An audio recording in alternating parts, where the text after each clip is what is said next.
வணக்கம். இது நியூஸ் 8 தமிழ்நாடு செய்திகளை தொகுத்து வழங்குவதற்காக நான் பாலவேல் சக்கரவர்த்தி. செய்திகளை விரிவாக பார்ப்பதற்கு முன்னர் முதலில் தலைப்புச் செய்திகளை பார்க்கலாம்.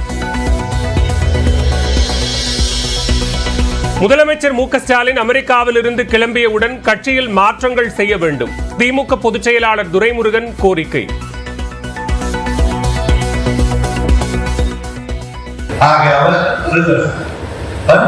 இயக்கத்தில் பல மாறுதல்கள் செய்ய வேண்டும். இது இருக்கிற 1.5 ஆண்டு காலம் தேர்தல் பணியும் வைத்தால் செய்தாக வேண்டிய நிலை இருக்கிறது.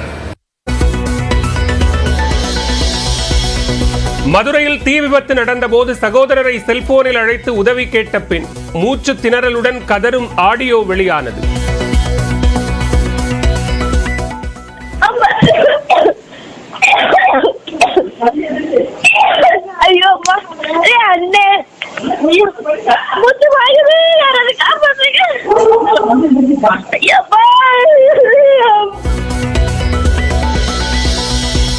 மதுரையில் தீ விபத்திற்குள்ளான கட்டடத்தை இடிக்க முடிவு. நோட்டீஸ் அனுப்பி 1 வாரத்திற்குள் இடிக்க மாநகராட்சி திட்டம்.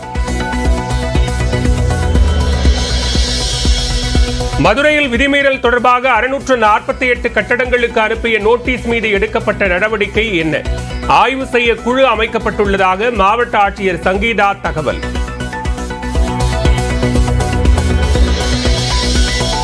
பிரதமர் மோடியுடன் பாரிஸ் பாராலிம்பிக்ஸ் போட்டியில் பங்கேற்ற இந்திய அணியினர் சந்திப்பு. பதக்கம் வென்ற வீரர் வீராங்கனைகளுக்கு பாராட்டு.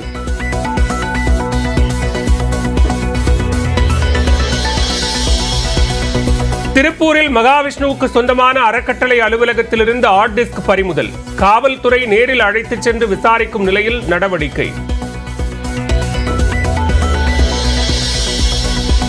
ஆதார் விவரங்களை டிசம்பர் 14 வரை கட்டணமின்றி புதுப்பித்துக் கொள்ளலாம். இந்திய தனித்துவ அடையாள ஆணையம் அறிவிப்பு.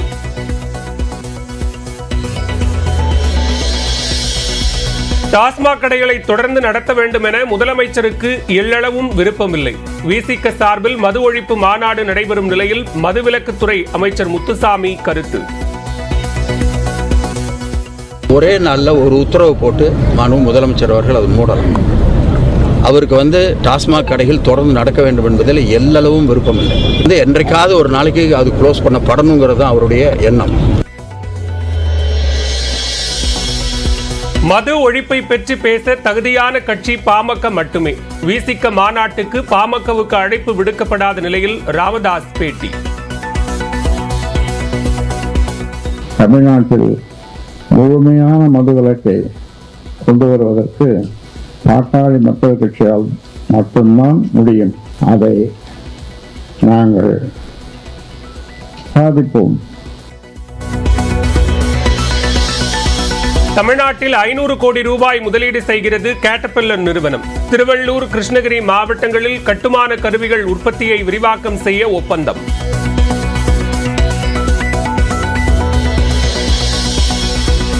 அதிமுக பொதுச் செயலாளர் எடப்பாடி பழனிசாமியுடன் மைத்ரேயன் திடீர் சந்திப்பு. பாஜகவில் இருந்து விலகி மீண்டும் அதிமுகவில் இணைய உள்ளதாக தகவல்.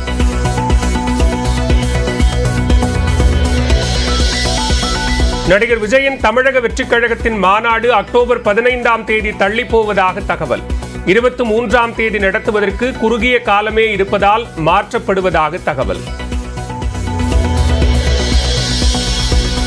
திருச்சியில் நடைபெறும் முதலமைச்சர் கோப்பைக்கான சிலம்ப போட்டியில் 40 கிலோ எடை உள்ளவர்களுக்கு மட்டுமே அனுமதி என்ற அறிவிப்பால் சர்ச்சை.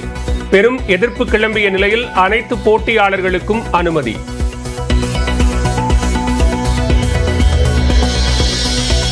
மதுபான கொள்கை முறைகேடு வழக்கில் சிபிஐ கைது செய்ததை எதிர்த்து கெஜ்ரிவால் தொடர்ந்த வழக்கு.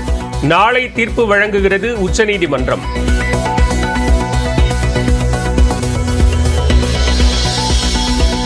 தமிழ்நாட்டு மாணவர்கள் இருமொழி கொள்கையையே விரும்புகின்றனர். உயர்கல்வித்துறை அமைச்சர் பொன்முடி பேட்டி.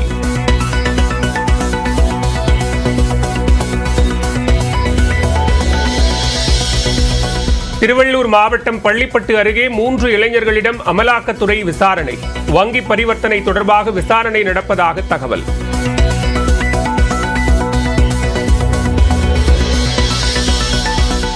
தமிழகத்தில் டெங்கு பாதிப்பால் மேலும் ஒருவர் உயிரிழப்பு. செங்கல்பட்டு மாவட்டத்தைச் சேர்ந்த 37 வயது ஆண் இறந்ததாக மருத்துவத்துறை தகவல்.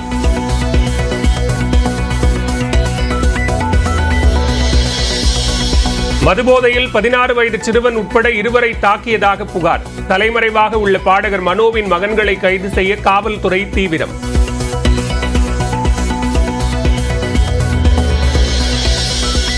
பொங்கல் பண்டிகையையொட்டி ஜனவரி 10ஆம் தேதிக்கான ரயில் டிக்கெட் முன்பதிவு தொடக்கம். பெரும்பாலான ரயில்களில் சில நிமிடங்களில் விற்று தீர்ந்த டிக்கெட்டுகள்.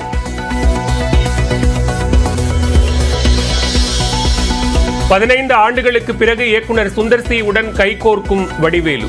கேங்கஸ் படத்தின் ஃபர்ஸ்ட் லுக் போஸ்டர் வெளியிட்டு வடிவேலுவுக்கு பிறந்த நாள் வாழ்த்து.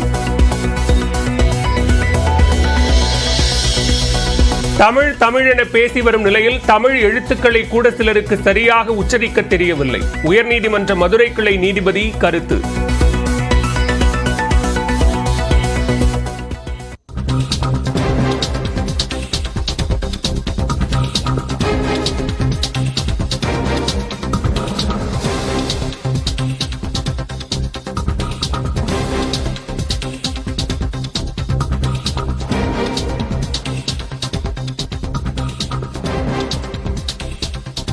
மதுரையில் விடுதி தீ விபத்து ஏற்பட்டிருக்கக்கூடிய நிலையில் தற்போது விடுதி கட்டடங்களை ஆய்வு செய்ய குழு அமைக்கப்பட்டிருக்கிறது. அண்மை செய்தியாக பார்த்து வருகிறோம்.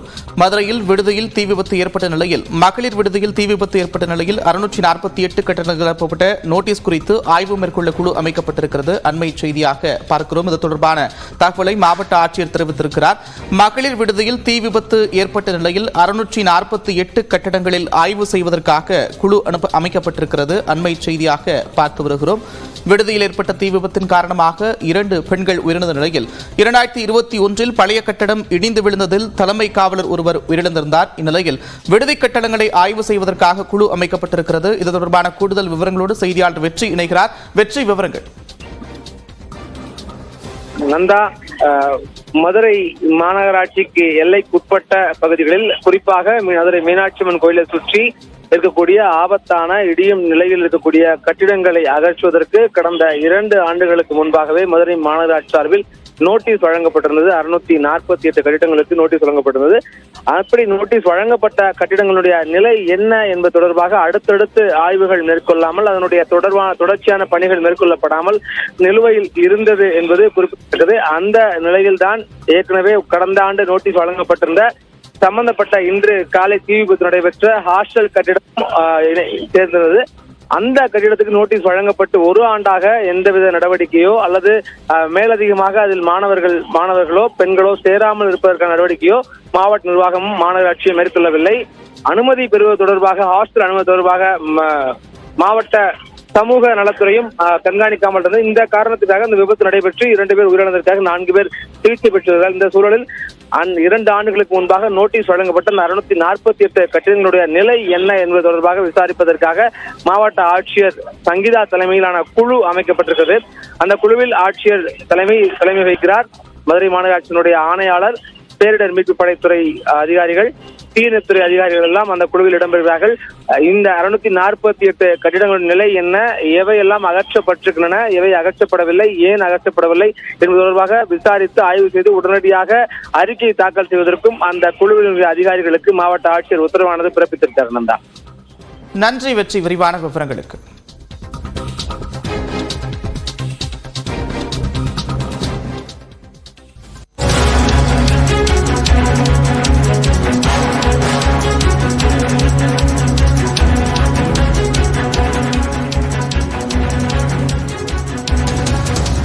தற்போது கிடைத்திருக்கும் முக்கிய செய்தி. திருப்பூரில் பிற்போக்கு பேச்சாளர் மகாவிஷ்ணுவுக்கு சொந்தமான அலுவலகத்தில் இருந்த ஹார்ட் டிஸ்க் பறிமுதல் செய்யப்பட்டிருக்கிறது. தற்போது கிடைத்திருக்கும் முக்கிய செய்தி. திருப்பூரில் பிற்போக்கு பேச்சாளர் மகாவிஷ்ணுவுக்கு சொந்தமான அலுவலகத்தில் இருந்த ஹார்ட் டிஸ்க் பறிமுதல் செய்யப்பட்டிருக்கிறது.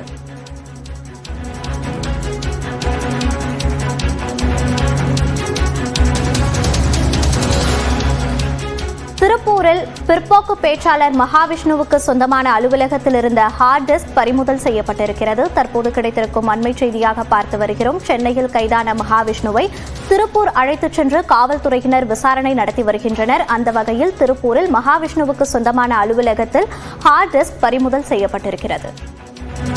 தற்போது கிடைத்திருக்கும் முக்கிய செய்தியாக நாம் பார்த்து வருகிறோம். பள்ளியில் சர்ச்சைக்குரிய வகையில் பேசியதால் மகாவிஷ்ணு கைது செய்யப்பட்டார். அந்த வகையில் தற்போது திருப்பூர் அழைத்து செல்லப்பட்டிருக்கிறார். அங்கு திருப்பூர் அலுவலகத்தில் இருந்த மகாவிஷ்ணுவின் அலுவலகத்தில் ஹார்ட் டிஸ்க் தற்போது பறிமுதல் செய்யப்பட்டிருக்கிறது.